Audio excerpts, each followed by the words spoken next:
Hello, good evening. Welcome, Catherine Reese, Andrea, David. Got someone from Oakview. Welcome to our Executive Link webinar this evening. It's good to see you rolling in now. We've got our wonderful lineup of panelists as well as some RCS staff here. I'll introduce shortly, but I'll just let a few more trickle in if that's okay.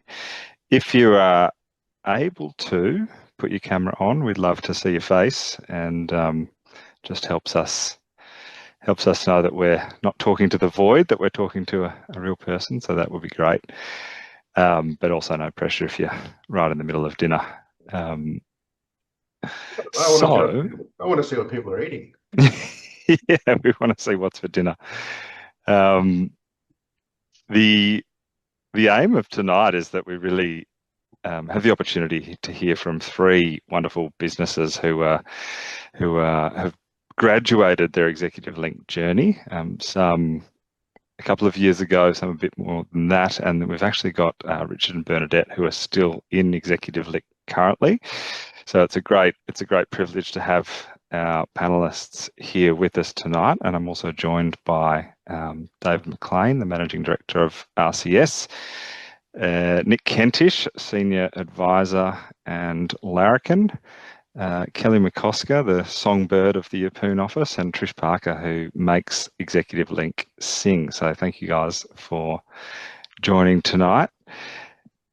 Really what we wanted to do is have a conversation about what is this mystical beast called ExecutiveLink that's been running for 32 odd years now, and demystify it for people. I think we just wanted to ensure that everyone knows exactly what it is that they're getting in for or missing out on, and really promote what we think is the best thing that we do. And I know that David, Nick and Kel and Trish would all agree with me that ExecutiveLink is the product that we're super proud of at RCS and just love working with and working in.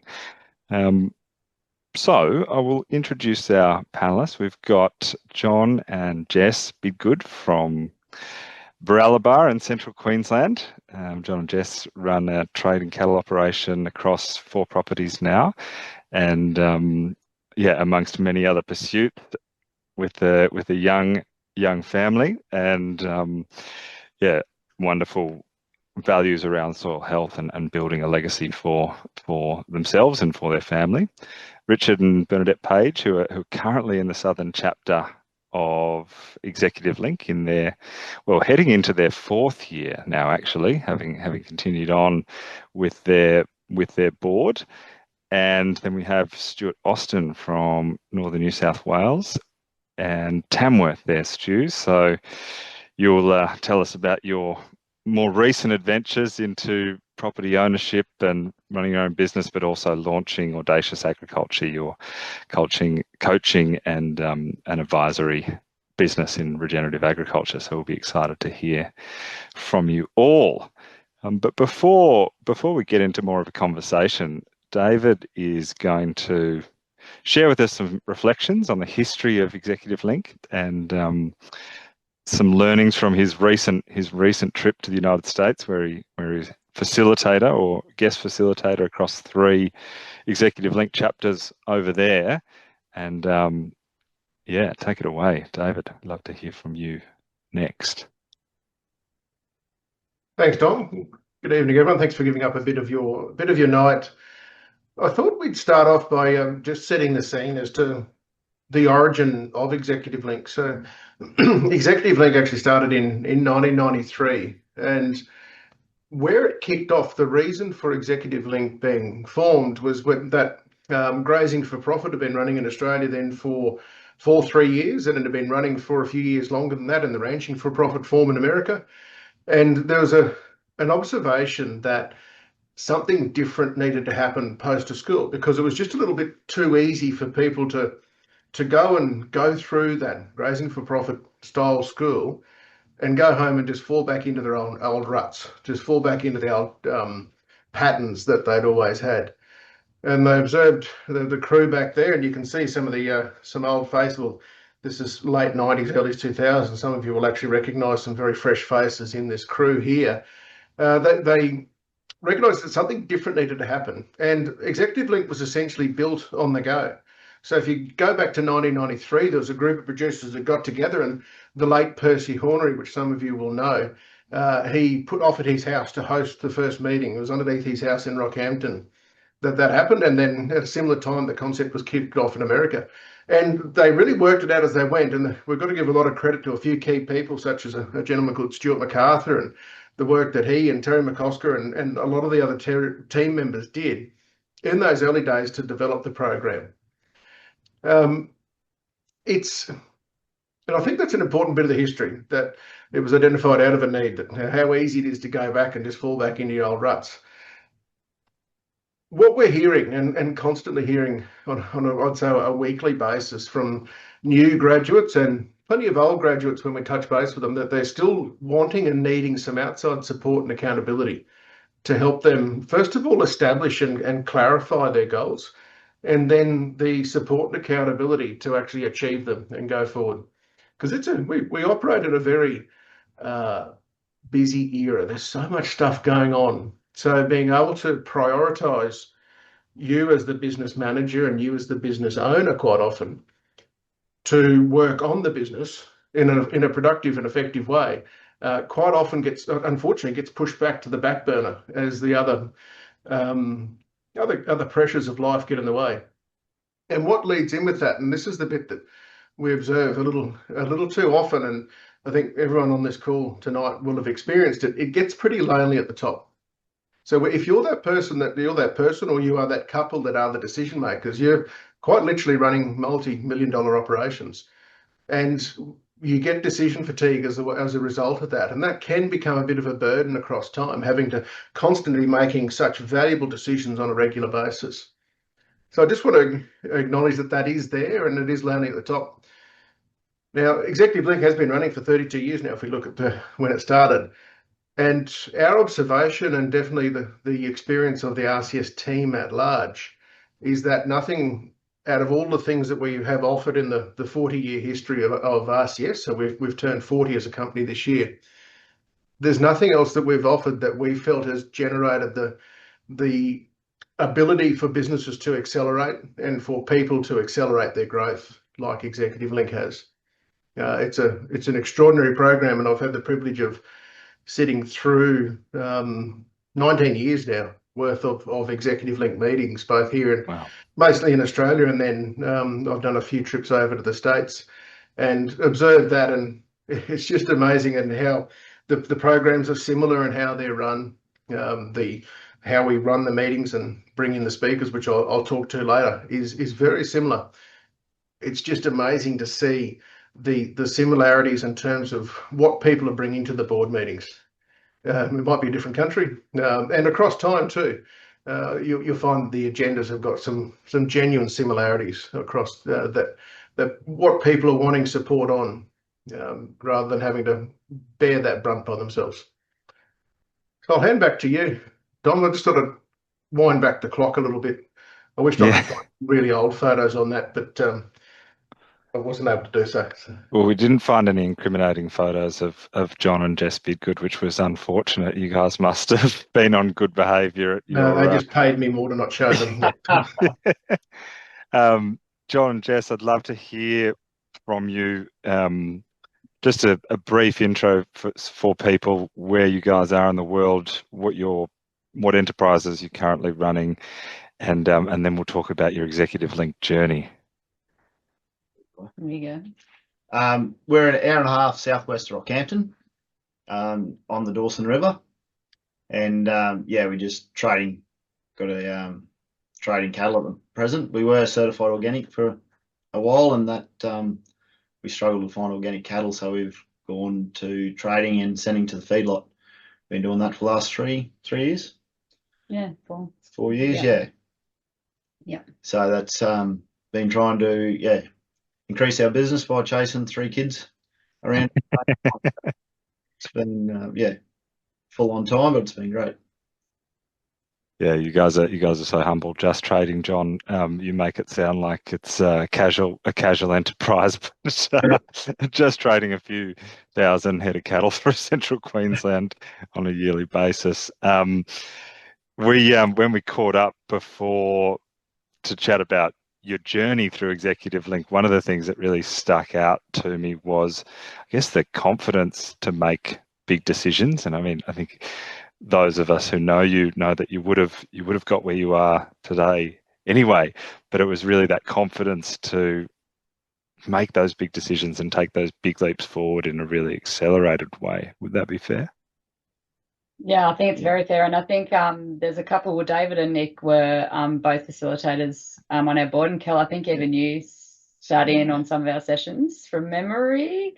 We had a board that were going through big things at the same time. So there were big decisions being made, not by just us, but by everyone. And I think that because big decisions in terms of succession and property acquisition and farm accidents and all sorts of things popped up during our EL journey. And I think because those big decisions were being made by all of us, the support and that sounding board really helped. Our board was really special, I would say.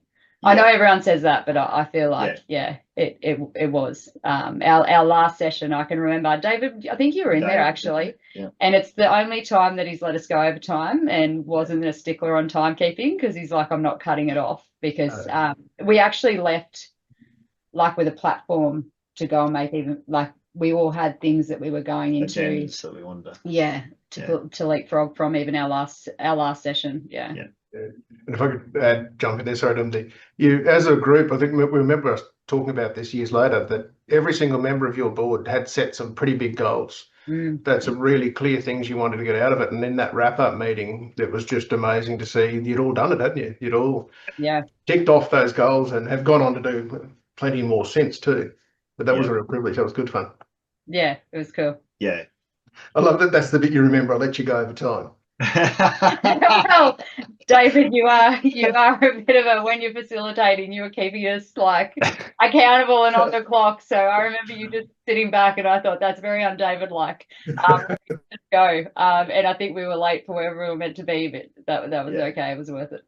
Yeah. Well, I think what you're speaking to there is the immense professionalism of having a facilitator in the meeting. Would that be right? Yeah.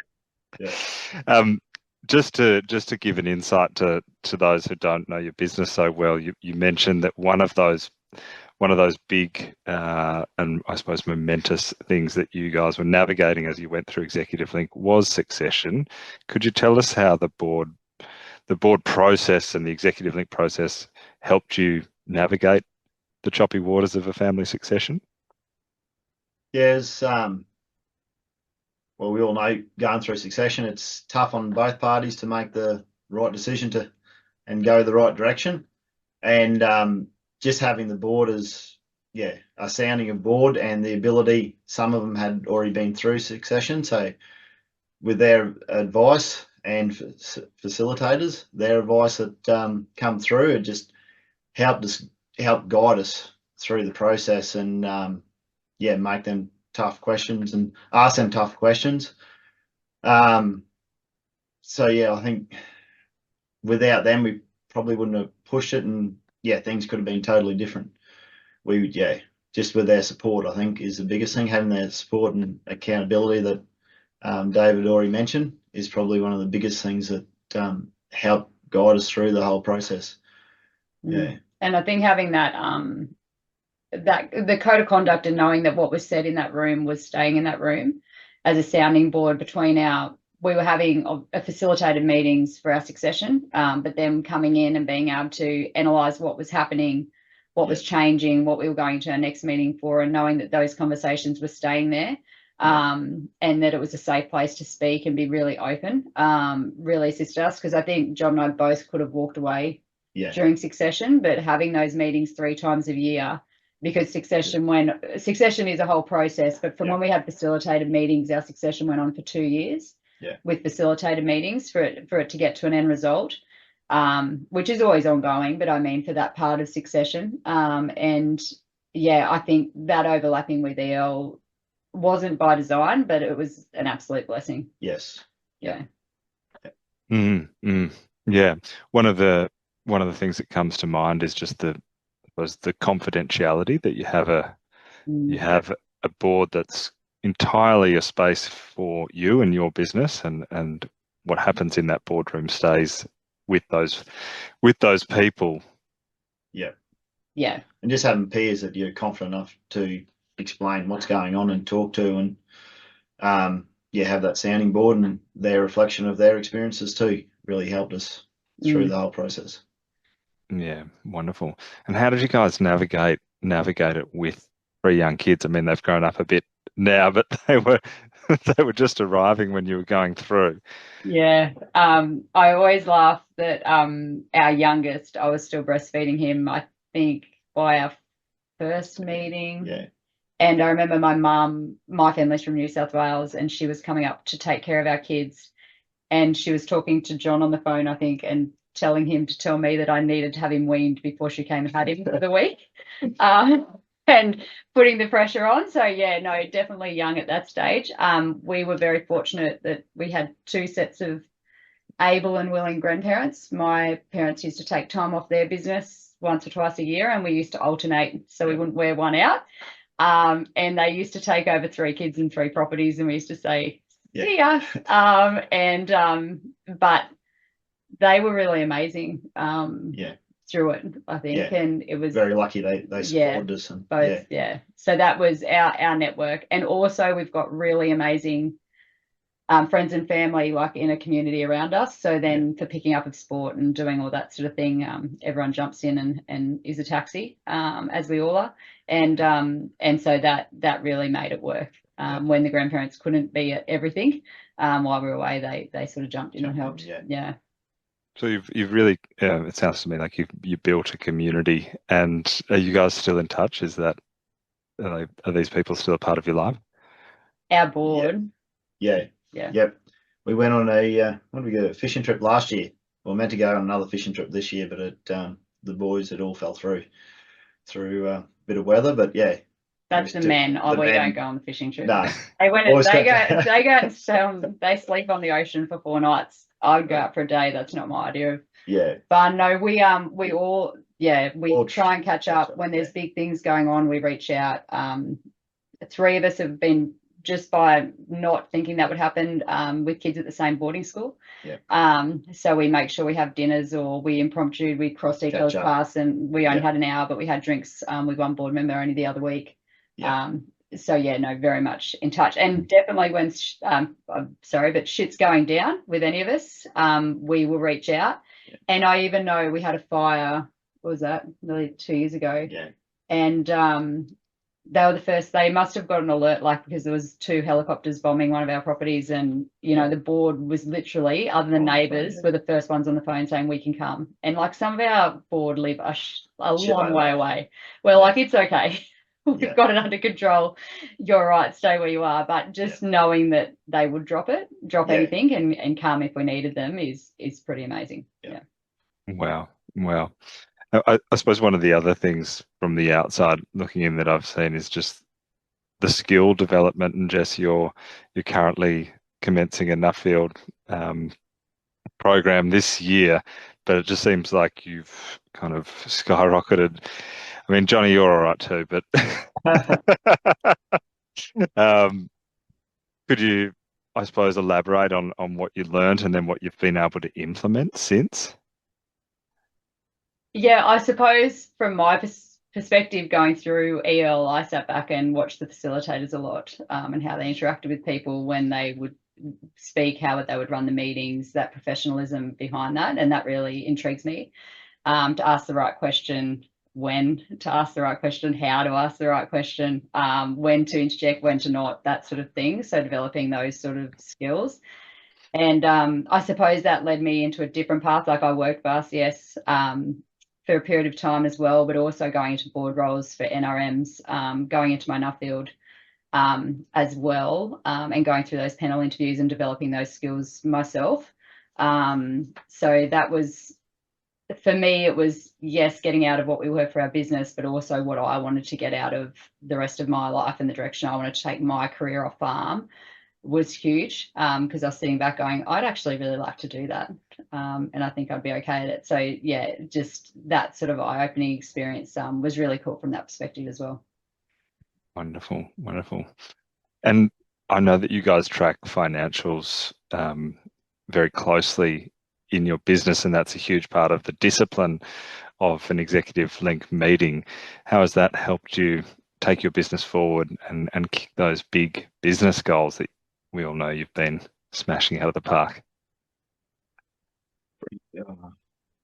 Probably more this accountability of, it's accountability. I think our biggest thing is checking everything and just keep being on top of it, I suppose, and keep double checking and make sure you're heading in the right direction. Because when you're in your own whirlwind, you can get sidetracked, and in your head you think you're doing the right thing and going the right way, but you can easily be going in the opposite direction without checking in, I suppose, and keeping accountable for it. And I think knowing that one number doesn't mean everything, which, David, I think that's pretty much one of your quotes, but also the numbers that we should be tracking and really keeping an eye on, so honing in on those. So big ones for us now in production, yes, we do track ADG, but it's definitely kilos per hectare, how many kilos, especially in a backgrounding business, are we able to produce off our country. And I remember the first time we benchmarked, I think, Don, we're talking to you, we were sitting at around 56 kilos per hectare. And last year we doubled that. And just knowing that that's possible, because you think you're doing all right, but then you're watching other businesses and going, well, they're doing that on similar country. Like, we can kick a lot more goals, and we haven't even scratched the surface yet, I don't think, in terms of that. So now, how do we get the most out of the country we have while acquiring more land has been sort of the two-tiered approach. Like, we want capital gains out of the land we own, but we've also, through lease and adjustment, been able to build our herd up as well, to get capital growth out of the land, but also trying to hit those production and economic gains and the differentials between our buy and sell price, which I don't take any credit. That's all John in our business, and he does an amazing job. So I think, is that when he said just trading? Yeah. If anyone, well, those of you that know him, there's not many weeks where we're not in the cattle yards. We're buying and selling a lot. So it's a pretty intense business. I don't think everyone would want to do it that way, but John loves it. The kids have already told us that they're sick of the yards, and it's only how many weeks into the holidays. But I think that side of our business, that's being able to track it and being held accountable, and we've kept that up since EL. And we're very disciplined in that regard.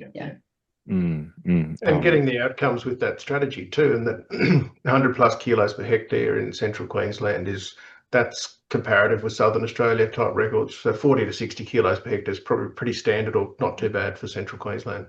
We were pretty amazed, David, and we're not. There's still a lot of improvement to go. So that's the exciting part, isn't it? There's still upside. It's not there yet.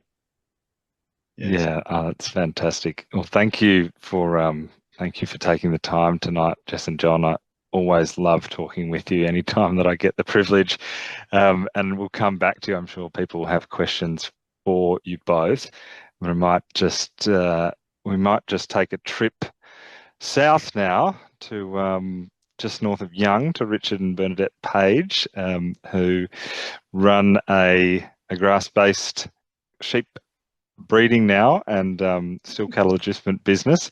There's been some enterprise changes, which is why I stumbled on exactly what you guys are up to, but perhaps you can tell us yourself about where you are in the world and what you do. Thanks Dom, and hi everyone. So we're like Dom said, we're just out of the town of Young, so it places us about 2 hours northwest of Canberra, for those of you that don't know southern New South Wales. And we're on about 900 hectares of country here, which is, in a pretty heavily farmed area. So there's a lot of cropping around us, but we're sort of entirely grazing now. And as far as enterprise mix, I think it's Wednesday. So today we're sheep farmers and some adjustment. That could change tomorrow. Yeah, that's one of the big things we've been not playing around. We've done a lot of change in our enterprise mix over the last few years through EL, working out exactly what it is that is our main sort of profit driver and where we can make the money. But yeah, that's still in a state of flux, which is a little bit the way we run it. So, like I say, at the moment we're sheep breeding and cattle adjusting, but our sheep breeding enterprise is purely we trade ewes and breed first cross lambs, trade merino ewes. So that's our that's us at the moment. It's really interesting having the honour of working with you both and observing you and your ExecutiveLink board, which is now continuing on for a fourth go around, and a really a mature board and high functioning board, and this high strategic work that you're doing on enterprise mix is super important. Could you give us an insight into the nuts and bolts of how that works in an ExecutiveLink meeting? I guess so. In our case, when we started, we weren't quite sure what we were doing or how where the money was coming and going, I guess. And the nuts and bolts of it, the board's sort of it's openness, like Jess said, the openness and the accountability that we have with the board. So the board knows our business inside out, and they get to know us as well. So they know the sorts of things that we would be able to do, but they also know the financial numbers behind that. So they know where the profit can be and comes from. So it's a matter of putting all those figures on the table in a board meeting, and the board being brutally honest if they need to be, which is one of the things I love about the EL process in the board meeting. You close the door, and it's in a facilitated sort of situation. If you need to be told that you're doing things very wrong and that you need to pull your head out of your ass, as it were, well, that's what the board will do.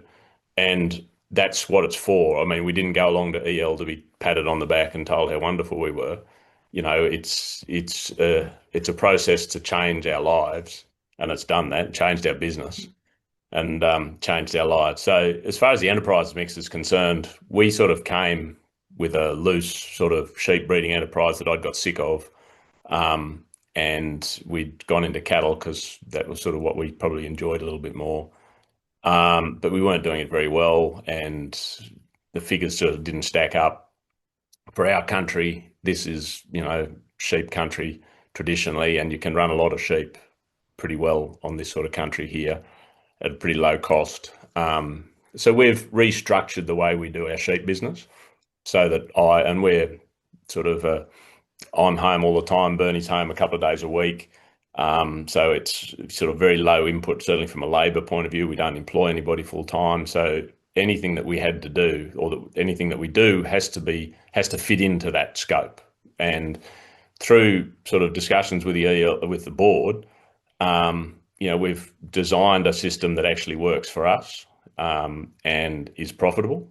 So it's, it just have been a process over a couple of years with our board, and sort of using the knowledge that's in the board, right across different scopes of business. So I guess there's a great diversity of different perspectives on your ExecutiveLink board, which I think is one of its great strengths. And I mean, you two being a big part of that, how would you describe that difference of opinion and difference of perspective? How would you? I guess we do, and there's sort of a wide geographic range, all in New South Wales, but sort of from far western to south of Wagga. So there's that immediately gives a whole sort of different ideas and viewpoints. But there's also different stages of business and stages of life. To make succession, we're currently sort of going through succession with our kids. All our kids are in their mid-20s. And so we're sort of in that process. And then we have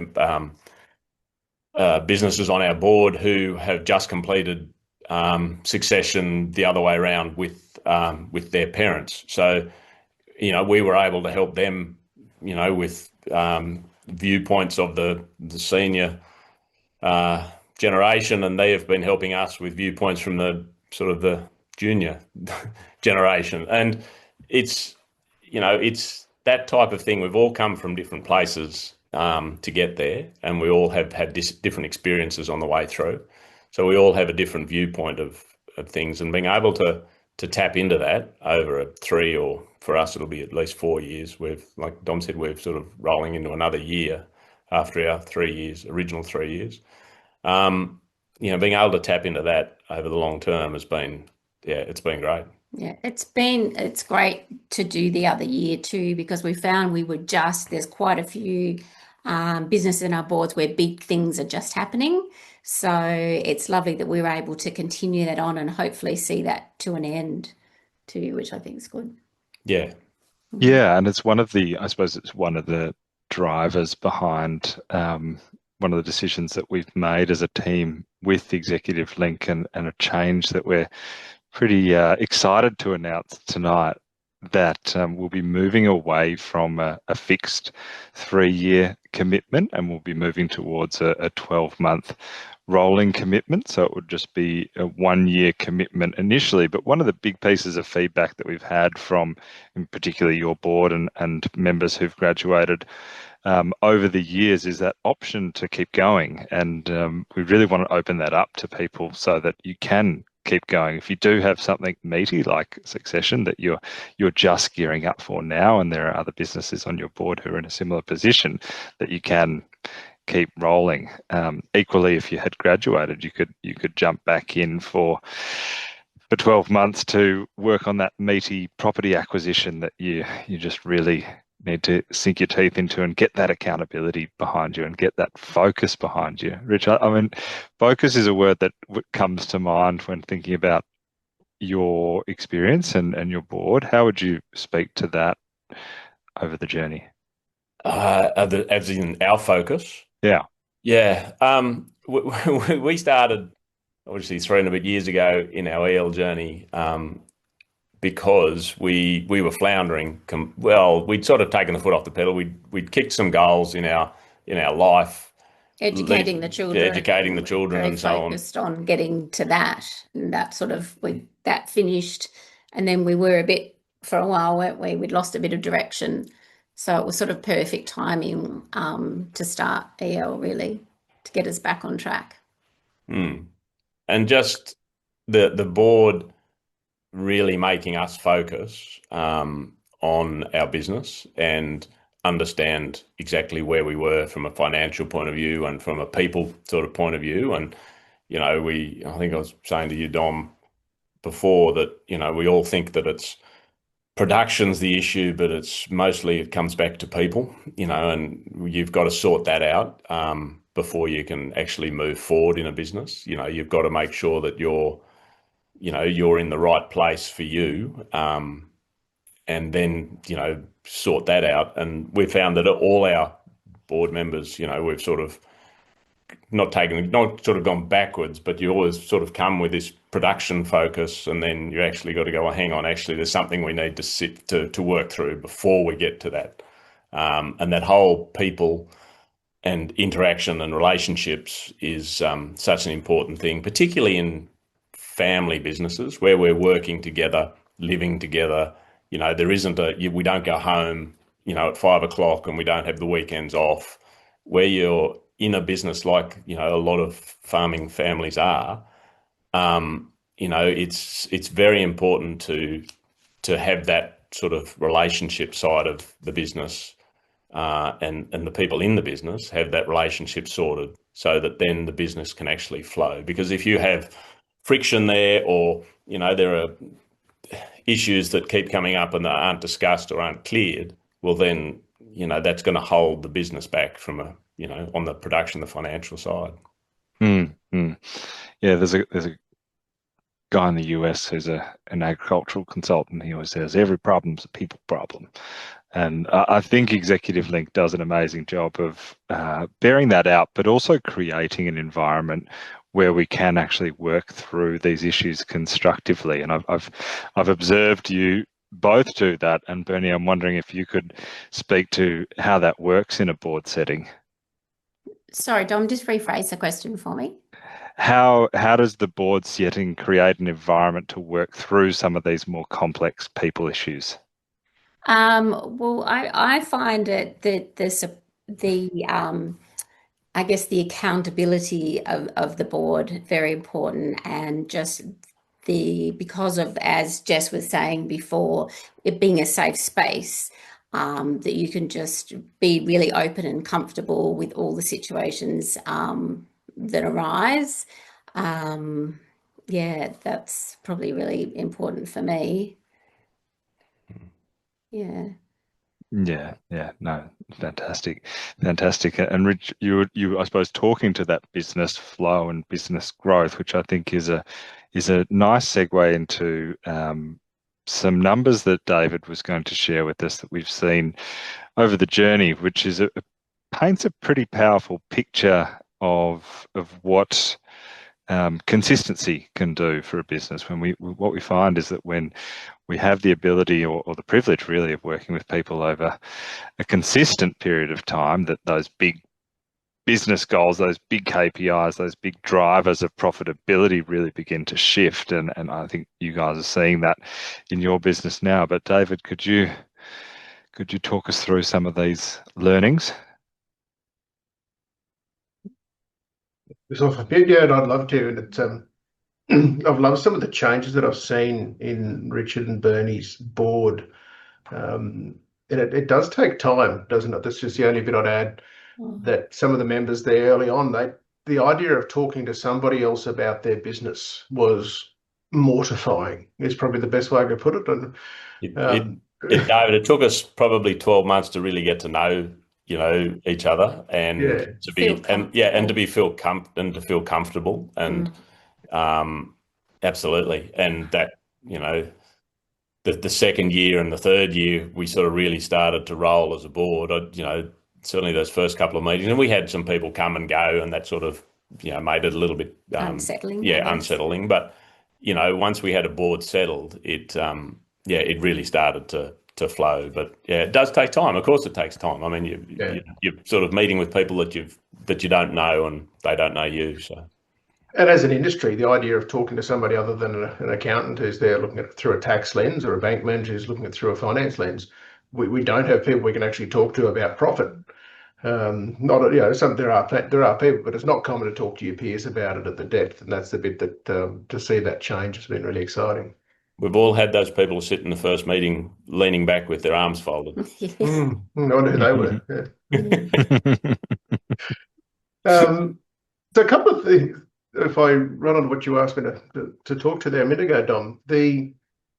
One of the things that's been really nice to measure is we've been able to observe and measure, the longer we have the privilege of working with you and our client base, the better the business performs. And so I did some analysis a few years ago looking at some benchmarking results of clients before ExecutiveLink. So they'd been a client for 2 years, so we had 2 years worth of their data to look at, versus a client who'd done 3 years of ExecutiveLink. So they'd been a client of ours for 5 years. And the bit I want to measure is the difference for somebody who's working on themselves and working on their business for 2 years versus somebody who'd stayed in the work. It's so much there's no silver bullet with any change that we want to see occur, not lasting change anyway, which is where unfortunately it comes down to putting your shoulder to the wheel and putting in that work. So it's that 2 years versus 5 years of sticking with it. And the rate of change that we see with people, it really varies on them and where they're at. There is no one pathway that people take. And when we have people in the RCS community starting ExecutiveLink, one of the things we say is we know you'll be in a different place at the end of this journey, but nobody can tell you where that is. We don't actually know that.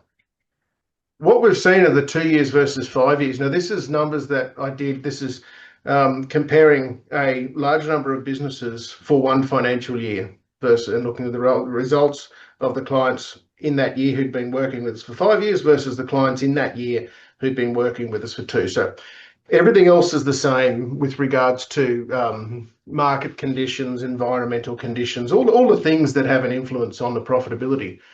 And what we found is that the cohort of businesses that had been with us for 5 years had a 94% higher return on asset than the ones who've been working with us for 2 years. Their turnover ratio was 28% higher.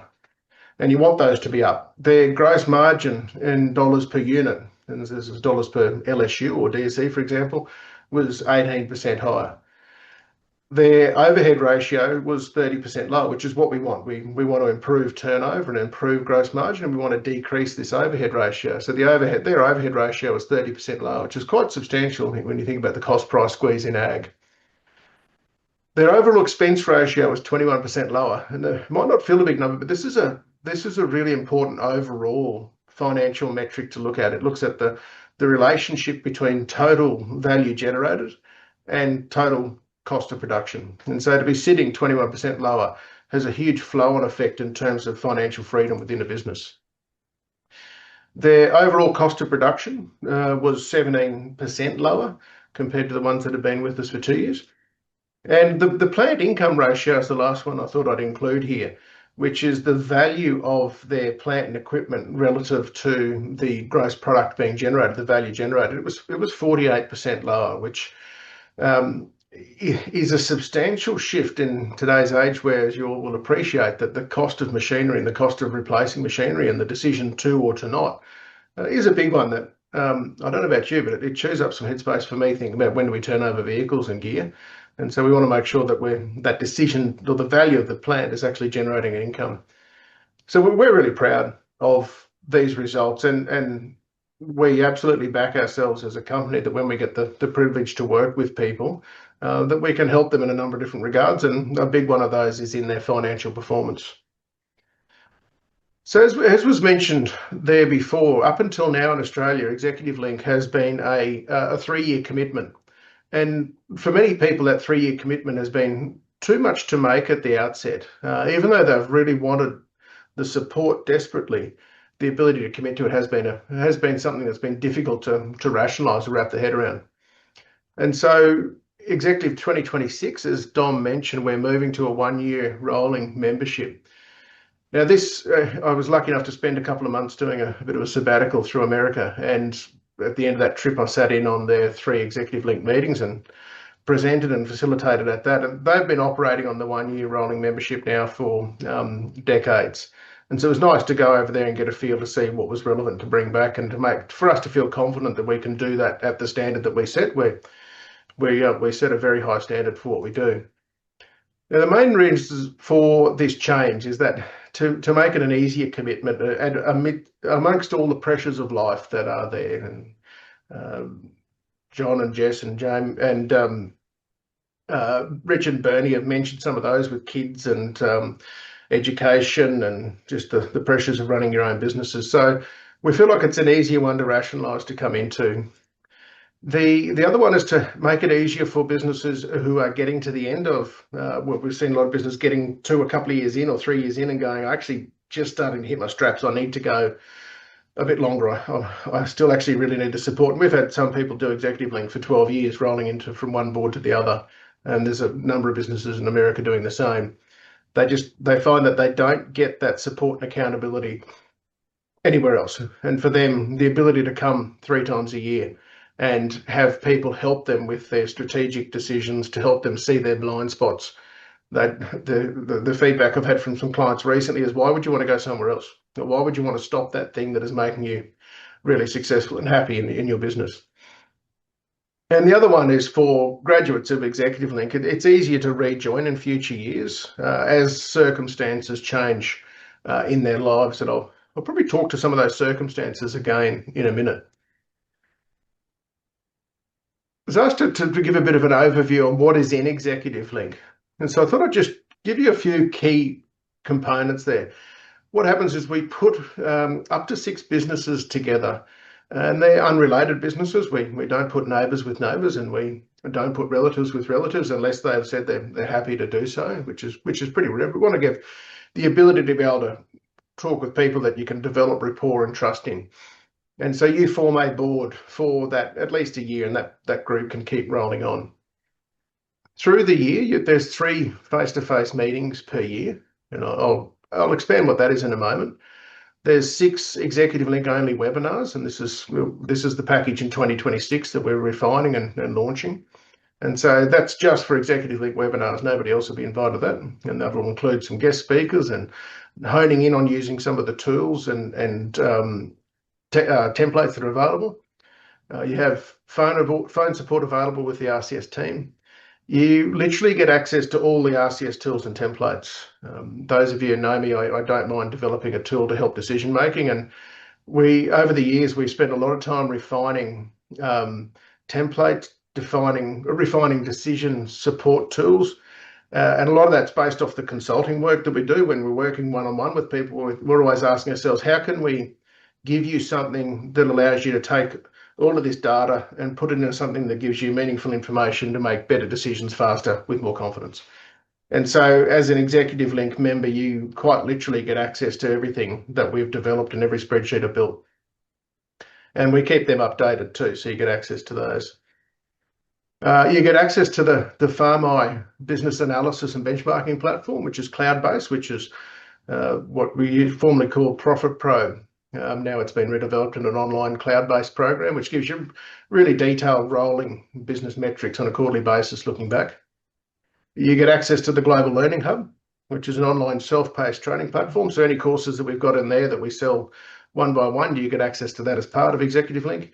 And then we coach you through the development of a business blueprint, which takes time to chip away because you're trying to put quite often what's many decades worth of wisdom and systems and processes about why you specifically do what you do into a format that other people in the business or future generations are going to be able to learn from that wisdom and how you do things. So it might sound like there's a lot there, and there is, but it is quite self-paced. You determine what you cover and you determine the speed that you go at. The 2.5-day face-to-face meetings are the majority of it, those 3 meetings per year, and they're typically in March, July, and then October, November. And this is the powerhouse. The first half of day that we do, which is always that first morning, is what we call a continuing education session. And we bring in a guest speaker, which is 95 or 99% of the time somebody, not one of the RCS presenters. We see it that you work with us when you come through and do a grazing for profit or farming or grazing for profit, or with their consulting or short courses. We bring in somebody from the outside to come and talk with us and say, here we've got Joy McLean and Stacey Curcio, Jill Rigney here. Some of the speakers we got, and keep bringing back a speaker such as Alan Parker, also Ben Law, Alan Hull, Cindy O'Meara, Dr. Patrick McManaway, Robbie Sefton, Lynn Sykes, Anthony Nowd. It's a pretty spectacular group of people, and as facilitators, we actually love it because it's continuing education for us. And when you look around the room, you'll notice all the facilitators are taking as many, if not more, notes than what the ExecutiveLink group are. So that's that first half day, and we do that at the start when we bring in some of these people, because there's a lot of range of topics that we'll bring in, such as business through to people, through to nutrition, through to exercise, all to help us be the best version of ourselves. The reason we do this at the start is so that everybody's got the ability to use that knowledge and informational skills in their sessions. Coming up in 26, we've got Dr. Stephanie Burns. She'll be speaking at our July meetings. And then 27, we're lining up to bring Dallas Mount over, who's my counterpart in America that runs the ranching for profit business there. He's going to be coming over, so he'll be speaking in 2027 ExecutiveLink. So it's a pretty exciting lineup of speakers. After that half day, you're splitting the next 2 days. You spend roughly 1 3/4 working as a board, discussing strategic issues, topics, questions, agenda items that are specific to each business. And so you spend a couple of hours working on each other's businesses, and that rotates around. And we've heard some good examples of that. It's a very unique agenda, and as I mentioned, this was developed by us 32 years ago and refined over that period. There's that code of conduct that Jess mentioned. And there's a series of processes that we use. So at each session has a facilitator on those sessions to help guide the discussions and to keep it on board and to keep it on time. According to Jess, I do that one. I'll make sure I do that really well going forward now. So it's not just a matter of, okay, put you in a room and go and have a discussion. There's a very set process that we take people through to ensure that you're having as constructive a conversation as possible. The other quarter of the 2.5 days, there's about an hour and 10 session on continuing education with one of the RCS teachers revising the RCS principles. So that might be going back over grazing principles or soil health principles or time management or nutrition or reproduction. We're guided by the group as to what they'd like to cover. And one of the highlights of every meeting is a hot seat presentation where a current or a past member will share their story and talk about their journey, which is always lovely to hear. I mentioned they're facilitated. There's networking amongst all the members at the meetings. We try and encourage people to eat together or go and have a cuppa together. And you've got access to the RCS team, so quite often we'll be having conversations and helping people one-on-one around that. I love this Jim Rohn quote, that you are the average of the 5 people you spend the most time with. And I think we all know that when we're spending time with a group of people that challenge you to be the best version of yourself, that are there to help you see your blind spots and see your paradigms, we function better and we achieve more faster. And we invite you to join boards. We'll be forming new boards in March 2026. The chapters that are going to be operating, there's a chapter that operates around Melbourne to Hobart. There's a chapter that operates out of Dubbo primarily, and a chapter that operates out of Yeppoon in central Queensland. So they're the main locations, and you can choose whichever chapter you would like to go to. You don't have to be from that region. We've had people from Western Queensland do ExecutiveLink in this southern group here because they wanted to be exposed to production systems down there and meet different people. So it's up to you which option you'd like to go through. And for the last few years, what we've been doing is that all chapters have convened at the Sunshine Coast for a July meeting, which we found the Southerners have really enjoyed coming up to beautiful Queensland through July and in the winter and getting everyone together. And the feedback, and I had a lot of Americans commenting to me last month that they were jealous that we were doing that because they wanted to spend more time with the other chapters, because it is an extraordinary group of people to get together. In my experience, there is quite literally nothing quite like it. And I suppose to that, David, I mean, I think it is a really unique energy that is created in that July meeting, and when we all get together as a cohort, it's just amazing to see the kind of synergies and cross-pollinations and different ideas that get shared. You can bring that slide back up. I'm happy to talk to the investment in ExecutiveLink, and we're moving to $14,000 per business per annum, and really see that as, I guess, as an investment, because I think that the challenge that we put to every board, every business on every board at the start of a meeting is how can you ensure that you get 100% return on investment from this meeting? And I know that the businesses who we're joined by tonight have different stories that they could share with us to that return on investment. And but my commitment to you as manager of this program is that if you commit yourself to it, you'll get 200, 500, 1,000% return on that investment. And we've seen that over the journey over 32 years and have every confidence in those figures and in those numbers. So really excited about where we're headed as an ExecutiveLink team and where we're headed as an ExecutiveLink program. And I suppose we have the privilege of looking at a lot of businesses in this role and looking under the hood, and we see big expenditure on capital items, on kids' education, on machinery, on bulls. I nearly tore my hair out today on a $140,000 bull purchase, but that's a story for another day. And the question that I suppose we want to put to people is where is the budget item for an investment in your own professional development and in ensuring that you are at the leading edge of agribusiness, because it's an incredibly variable and ever-changing environment that we operate in, and so we need to be actually ensuring that we are the best version of ourselves, and we're confident that ExecutiveLink delivers on that promise. Rich, I might just throw to you quickly before I shift gears to Stuart. But you had a little anecdote around a conversation with a certain investor in your business that you could probably speak to. Yeah, Dom, I guess you're talking about getting value back from the whole thing. We made enough out of one decision in our first year that covered the cost of everything, and that was purely being told that we were paying far too much for our interest rates. I guess that's what you're meaning, Dom.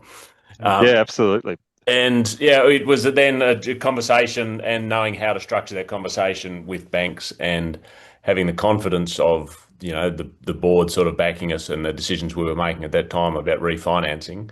And that alone, and that was within the first 12 months. Yeah, you talk about your 500% sort of return on the investment. We made that without even breaking a sweat. So, and it was, and from there, there's been lots of other things. I'd just probably say also that our personal growth has been enormous, and you can't sort of measure that in on a metric or a spreadsheet. No. Sorry, David, I haven't seen your personal growth spreadsheet yet, but I'm sure you've got one in the He's got one under development. Yeah, no, he'd have one. He'd have one under development. But that's something that you can't measure just in dollars, but it's been enormous for us. And the support of you guys, the RCS team, has made that very possible. So, well, you guys make it possible. You make it possible. We just create an environment for you to have the conversation, and I think that's the point about the bit there. Is it's not just that it was revealed that you're paying too much interest, but it was how do we actually create a strategy to ensure that we reduce this, and those two things together are really powerful. But that personal growth piece is massive, and I've watched it with you guys. Stu, I wasn't involved in your ExecutiveLink journey, but I guess I've had the pleasure of watching you in action at various field days around the place, and now watching you launch Audacious Agriculture. I'm wondering if you could introduce yourself and tell us a little bit about some of the big changes in your life recently, taking on some new land, and where you guys are headed. For sure. Thanks, Tom. Good day, everyone. And thanks to everyone else for talking for so long. I'm sure David's going to crack us off in 2 minutes. Or it might be the second time in his life. Jesse, let's just go a little longer. We might run a little bit over just for you. I think Dom's in charge tonight, David. Yep. Thanks, Tom. So, yes, our executive journey was really valuable for us, and particularly could reiterate that personal growth piece. At the time, I started out as a manager of one farm, and through that period over the 3 years, I became the general manager of the Wilmot business that oversaw 3 farms and then 4 farms.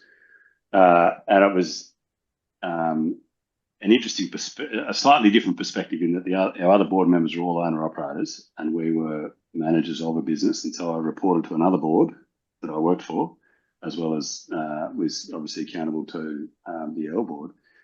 But our EL board was so valuable in that it was a board of our peers. And so well beyond just our business challenges, we talked through every aspect of our own personal challenges. And, after the 3 years, I think that was probably where we saw the most value. And for sure, to Richard's point, how do you value the personal growth and the growth in Trish and my relationship as a couple, as husband and wife, as mothers and fathers, that was extremely valuable to us. And I often say, one of the best things that came out of EL was reading the 5 love languages. And I would encourage any bloke particularly to stick it in your ears when you're driving down the road, because I found myself giving myself a slap up the side of the head at 5 o'clock in the morning on the road, listening to the author, I can't think of his name now, that wrote that book, but I think David you or one of the other RCS guys recommended we read that book through that journey, based off some of the discussions we were having in our meetings around some personal stuff, and it was so valuable. So that was just one thing. Yeah, wonderful. I know you had one big decision as well, but it might have been an evasive memory. You let me know. Yep, I did, and I still can't remember what it was, but I do distinctly recall driving home from a meeting one day and sending Adam Kirchhoff a message and saying, we just made a $100,000 million decision, whatever it was. It was some quite significant decision that, again, sort of well and truly paid off the cost of being a part of ExecutiveLink. And it was coming out of one of those meetings, and we were very clear on that decision. And so the value of the decision far outweighed the cost of being involved in the program for sure. You talked a little bit about the, I guess, career progression that you underwent in that journey from manager of one farm to general manager of an aggregation of the Wilmot aggregation. You must have had to build some skills in the financial department to make sense of how those businesses were working. For sure, and that was I often say my time at Marcus Island was one of the most valuable experiences of my life. That 12 months, closely followed by having done grazing profit and ExecutiveLink, and that cadence around reviewing financials every 3 months, and in our business we had a financial report monthly, which was a couple of dozen pages long that we had to answer to, but just the format in which the spreadsheet we complete, the business position BPS, that you present those numbers in, the cadence of doing that, every quarter, just gets you to know your numbers inside out and back to front. And I completely concur with what John and Jess had to say earlier around being disciplined around understanding your financial position on a rolling basis, on a month-to-month, quarterly, annual basis, beyond just doing the BAS, is so powerful. And those really high-level numbers, and the value of looking at other people's numbers and picking up on strengths and weaknesses in their numbers as well, based off what experiences we've had in our own business. So critiquing people's overheads or capex cost or direct costs or whatever it might be, so that you learn so much from other people and their experiences through that process as much as you do from your own numbers.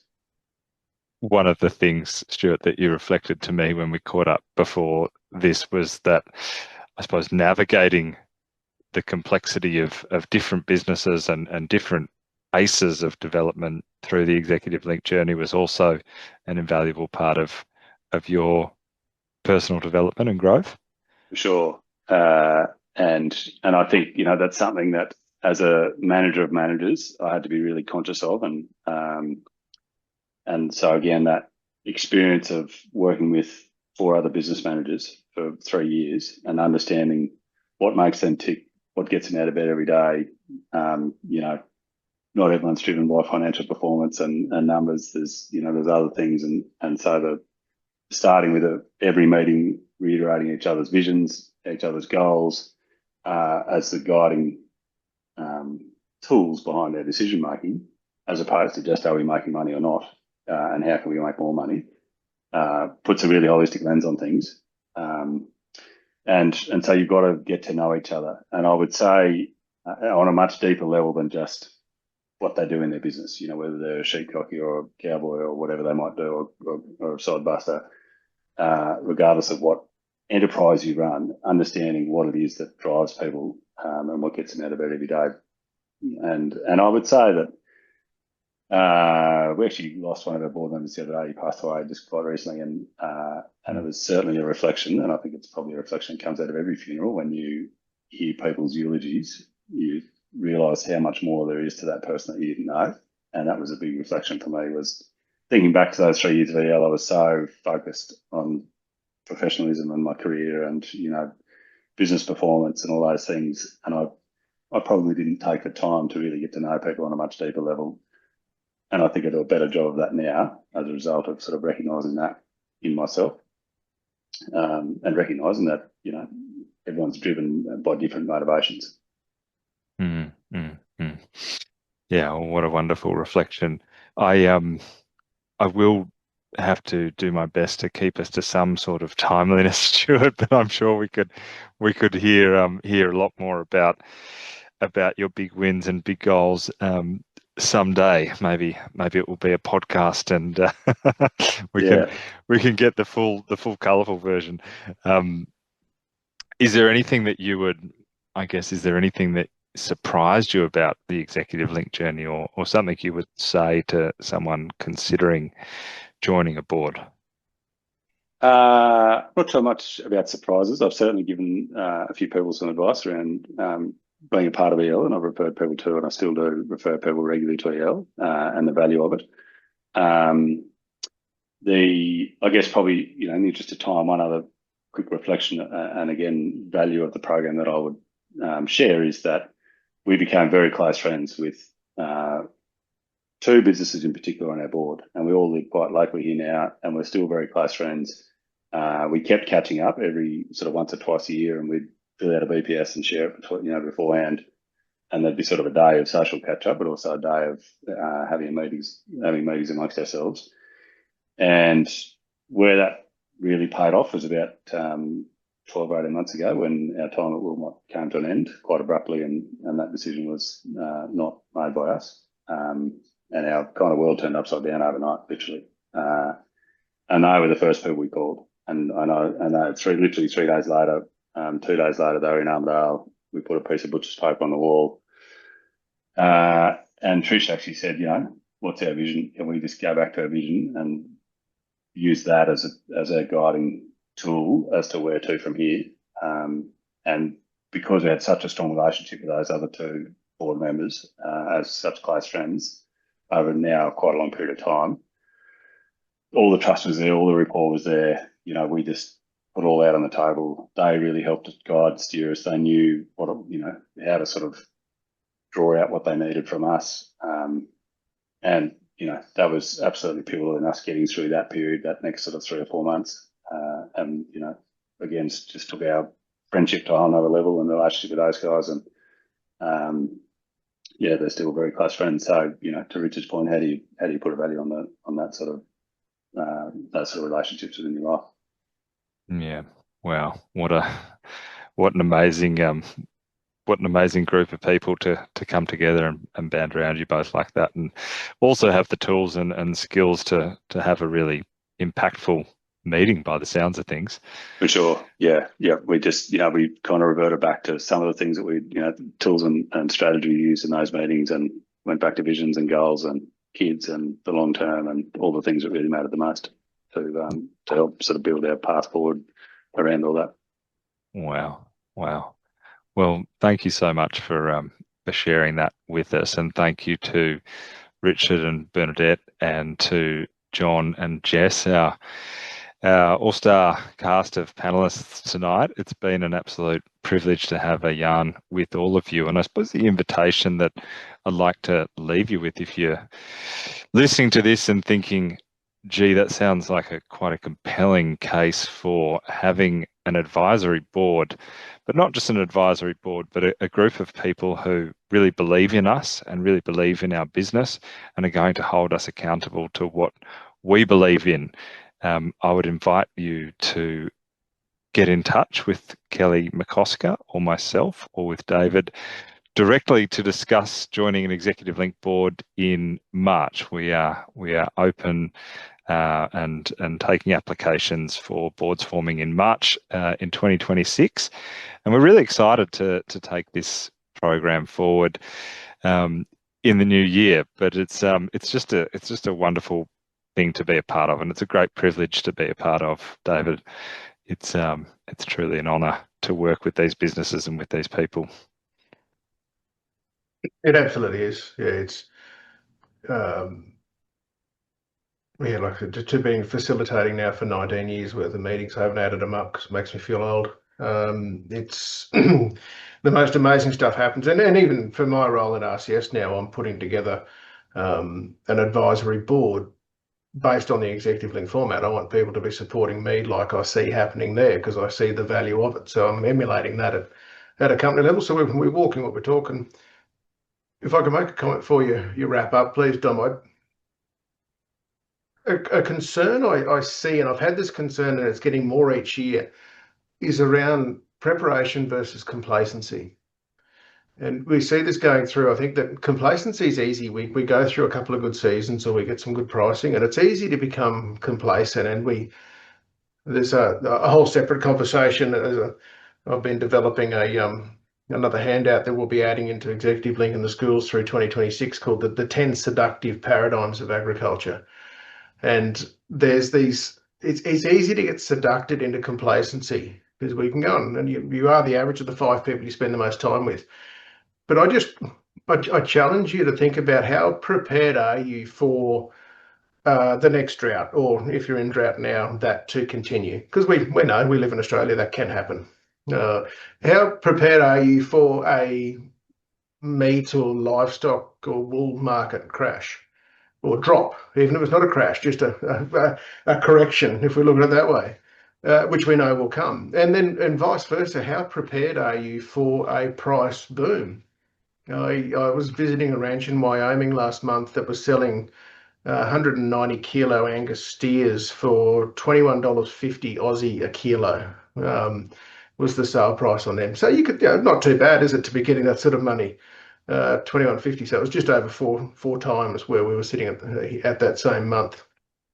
And lucky enough to sit in on 3 weeks of ExecutiveLink before I came home.